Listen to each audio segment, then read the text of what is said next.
పెళ్ళైనా పండగైనా వేడుక ఏదైనా పట్టు చీరల ప్రత్యేక వేదిక వారాహి సిల్క్స్.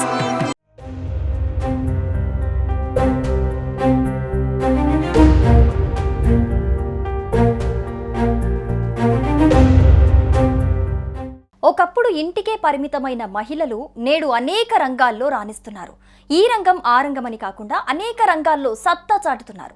తాజాగా సరిత అనే మహిళ తెలంగాణ ఆర్టీసీ తొలి మహిళా బస్ డ్రైవర్గా రికార్డు సృష్టించారు. సీఎం రేవంత్ రెడ్డి చేత ప్రశంసలు అందుకున్నారు. ఇంతకీ ఎవరి సరిత? బస్ డ్రైవర్ ఉద్యోగాన్ని ఎందుకు ఎంచుకున్నారు? ఆటో డ్రైవర్ నుంచి బస్ డ్రైవర్గా ఆమె జర్నీ ఎలా సాగింది?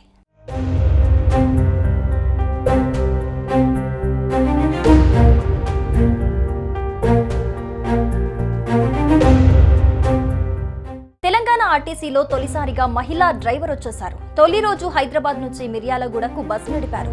ఇన్ని రోజులు ఢిల్లీలో డ్రైవర్గా విధులు నిర్వహించిన సరిత ప్రత్యేక అనుమతితో తెలంగాణ ఆర్టీసీలో చేరారు. ఆమెకు సీఎం రేవంత్ రెడ్డితో సహా పలువురు మంత్రులతో పాటు ఆర్టీసీ అధికారులు అభినందనలు తెలిపారు. సరిత నియామకంపై రాష్ట్ర ఆర్టీసీ శాఖ మంత్రి పొన్నం ప్రభాకర్ హర్షం వ్యక్తం చేశారు.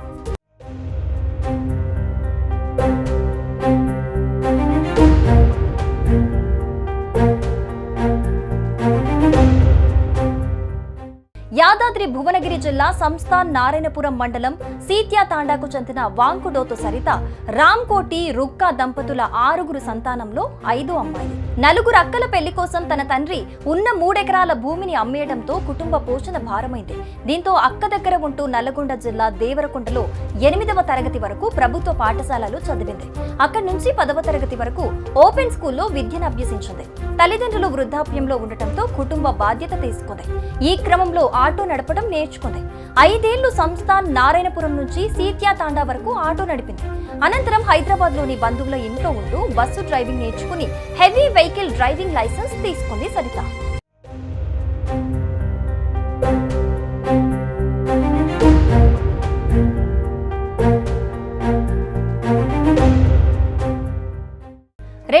లో నల్గొండ ఆర్టీసీ డిపోలో డ్రైవర్ పోస్టులకు నోటిఫికేషన్ విడుదలవ్వడంతో దరఖాస్తు చేసింది సరిత.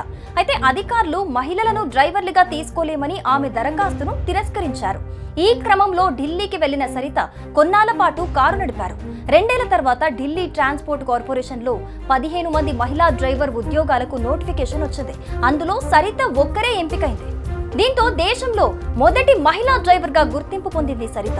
ఢిల్లీలోని సరోజినీ డిపోలో ఉద్యోగం చేస్తూ రోజు 185 కిలోమీటర్ల దూరం బస్సు నడిపేది. ఆమె సేవలకు గుర్తింపుగా 2018లో నాటి రాష్ట్రపతి రామ్నాథ్ కోవింద్ చేతుల మీదుగా ప్రత్యేక పురస్కారం, కిరణ్ బేడి వంటి ప్రముఖుల చేతుల మీదుగా ఉమెన్ అచీవర్స్ అవార్డును అందుకుంది సరిత.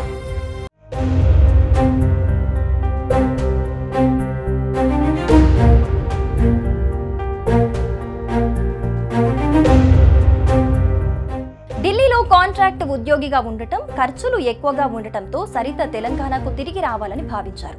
ఉమ్మడి నల్గొండ జిల్లా మంత్రి కోమటిరెడ్డి వెంకటరెడ్డిని కలిసి తనకు ఆర్టీసీలో ఉద్యోగం ఇవ్వాలని కోరింది. ఆయన రవాణా మంత్రి పొన్నం ప్రభాకర్, ఆర్టీసీ ఎండీ సజ్జనర్లతో మాట్లాడి స్పెషల్ రిక్రూట్మెంట్ కింద ఆమెకు ఉద్యోగం ఇవ్వాలని కోరారు. ఆమె విజ్ఞప్తికి సానుకూలంగా స్పందించిన తెలంగాణ ప్రభుత్వం టీఎస్ఆర్టీసీలో అవకాశం కల్పించింది. తాజాగా ఆమె ఎంజీబీఎస్ డిపోలో పోస్టింగ్ పొందారు. శనివారం ఆమె ఎంజీబీఎస్ నుంచి మిర్యాలగూడ వరకు నాన్ స్టాప్ బస్సు నడిపారు. ఆర్టీసీలో తొలి మహిళా డ్రైవర్ గా చేరిన వాంకుడోతు సరితకు సీఎం రేవంత్ రెడ్డి విషస్ తెలిపారు. అవకాశాలు వస్తే మహిళలు ఏ రంగంలోనైనా రాణించగలరని సరిత నిరూపించారన్నారు. ఆత్మవిశ్వాసంతో ముందడుగు వేసిన సరితకు సీఎం అభినందనలు తెలిపారు. మొత్తంగా సరిత ప్రయాణం మహిళా సాధికారతకు ఒక ఉదాహరణ. ఆమె సాహసం, సంకల్పం అనేక మందికి ఆదర్శంగా, స్ఫూర్తిగా నిలిచాయి.